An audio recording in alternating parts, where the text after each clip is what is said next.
Hello, everyone. Good morning. Thank you, everybody, for being here. For me, it's really a honor. It's my third time in Russia, and every time I come, I meet, brilliant researchers. It's very motivating. I think this is one of the most active communities I ever saw. I really appreciate that. Uh, So today I'm here to talk a little bit about security research, some of the challenges that I see, some of the trends that I believe are happening right now, and some of the problems that we have with mitigation development, with sharing learnings, and with bringing more and more of the community together.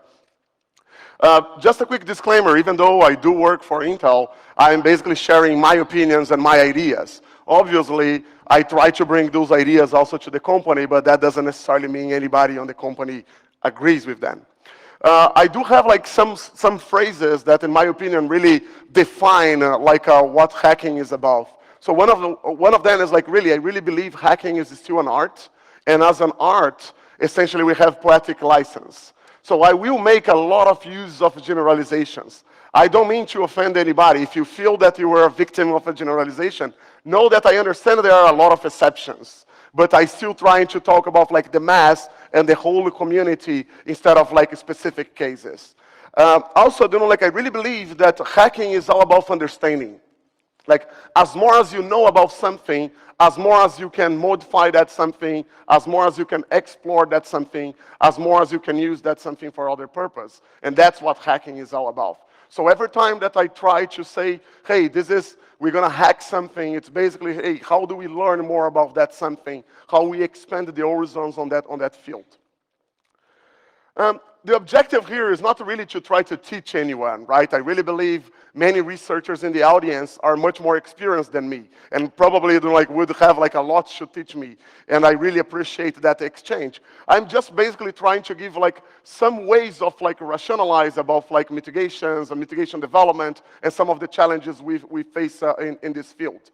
Hopefully, people will like some of those ideas and will use them in conversations and will use them in discussions and will bring that to companies and universities. And even if you don't agree, at least there is a point for arguing, right? So I like the idea of having things that we can talk about. But if I really need to define the objectives of this talk with only one image, I would basically use the God mode from Doom.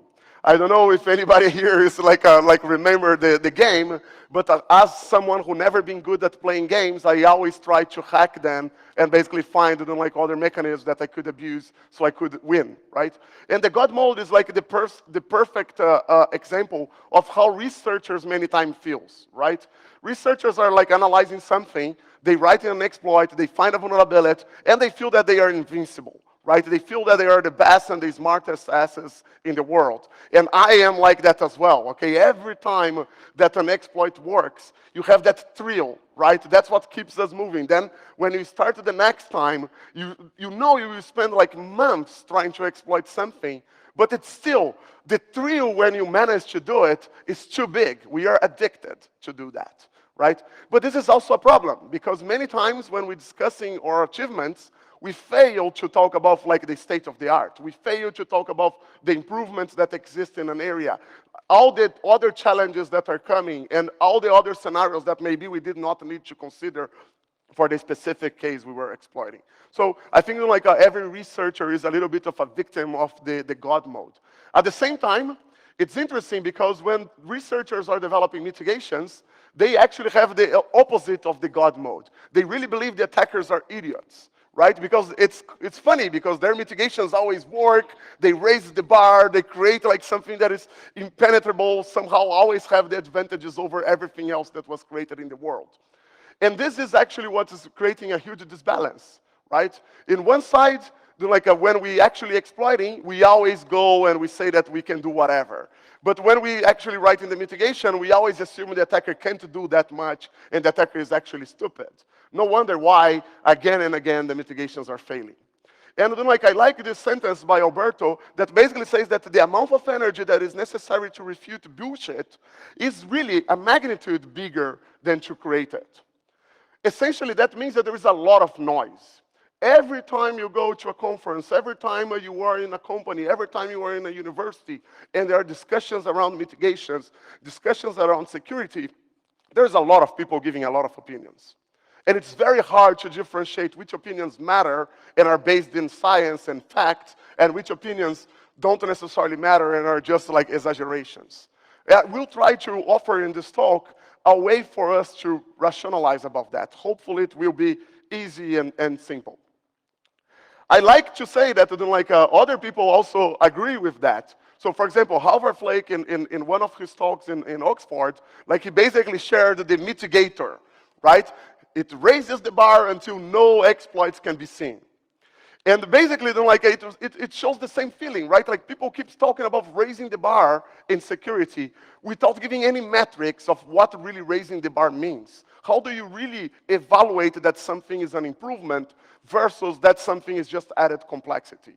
So this is a big challenge, and I think many people are seeing this as a problem in our field. When I give a talk, I like to start with hey, the points that I hope that everybody remembers from this talk. And I will have 3 points, and that's only 3 points that if you get out of here today from this talk and remember them, I will be happy. I will actually use the entire presentation to basically re-emphasize those 3 points, but they are only 3 points, really. So one of them is basically, we know that threat modeling is mature, right? We know that the engineering process of creating secure software is fairly old. It's fairly mature and well understood. I'm not saying it's effective, okay? It's just mature. Companies, in theory, have references that they can follow to engineer secure programs, software, hardware, or secure systems. That doesn't mean, again, that it works. That doesn't mean that all the companies are doing it with quality, but the process does exist, right? And it's fairly mature. But we don't have exactly the same mature process when we're basically talking about engineering mitigations. And here I'm using mitigations to talk about defense mechanisms that prevent entire classes of vulnerabilities from being exploitable, or that prevents unknown vulnerabilities from being exploitable. I'm not talking about the fixes that are individual for one instance of a vulnerability. That's the way that I'm using mitigations here. So why we don't have that mature process? I remember that when I was in engineering school, one of my math professors, he always made fun that the engineers do math a little bit different than the rest of the mathematicians, right? And I remember he was specifically making fun of the idea of the proof by induction of the engineers. So in the case of engineers, the proof by induction is really if it works for case 1, case 2, and case 3, it works for all cases, right? Which is obviously not what proof by induction is about, but I will take it. I will accept that if we're basically discussing mitigations. So why don't we try to create a rule and agree on that rule that is very simple? If you say that you have a mitigation for a class of vulnerabilities, that mitigation must work 100% of the time against at least 3 instances of vulnerabilities in this class. It needs to really prevent those 3 instances. If you're not able to find these 3 instances, you either don't understand the problem or your mitigation doesn't make much sense. It will only bring complexity. It's very hard to really believe that a mitigation is effective. So it's very simple. It's just 3. I'm not asking for 10. I'm not asking for hundreds. I'm not even asking for the majority of the cases. Just 3 cases. That would be a huge addition. So people would start saying, hey, it raises the bar. People would say, look, for these 3 cases, it worked. Another point that I want to say is that there's been a lot of work in formalizing what exploits are about, what is offensive research is all about. And I think this work is really, really important. I will talk a lot about some of the work and some of the research that is coming in this area in a minute. But I think that there is a big problem in the area is that sometimes people go and they understand the contents of a presentation or a paper about a given exploit. So for example, you come to OFFZONE and someone is presenting this nifty exploit that they wrote, and you really fully understand the presentation. It makes sense, right? You understand what is the vulnerability about, you understand how they come about exploiting that vulnerability, why it is a problem, you understand the impact. But that doesn't mean you are really able to do it. The only thing that proves you are able to do it is doing it. So I really like to say and to incentivize everybody to try. Don't just believe on the research that is presented. Go and do it. And as long as you start practicing it, you will see the other challenges that the researcher did not even mention in the talk. Because there was no time, because the researcher thought it was not important, and then you will really understand what exploit writing is about. So I really, really recommend people to really do it. On the topic of like, is writing exploits really an art, or writing exploit is really an engineering process? Can we really teach people how to do it and create a process in which we teach whoever that is like dedicate the time to learn? I really recommended like this panel that was held in New York University with many exploit writers and academics discussing it. So like if you're interested in going deeper on understanding if exploit is an art or engineering, I do recommend you to have a look into this material. But this is the point to remember, right? Those proposing mitigations, they need to understand the problem, right? And to understand the problem, the only way is by doing it. If you never wrote an exploit for the class of vulnerabilities that you really want to propose a mitigation to, you're probably not proposing a good mitigation. Of course, you can also pair up with somebody who did it multiple times. But doing it is really important. So I would like to say that if someone proposes a mitigation and they never wrote exploits in this area, be very careful on believing on that mitigation, because likely the person don't fully understand the problem. So a good disclaimer here.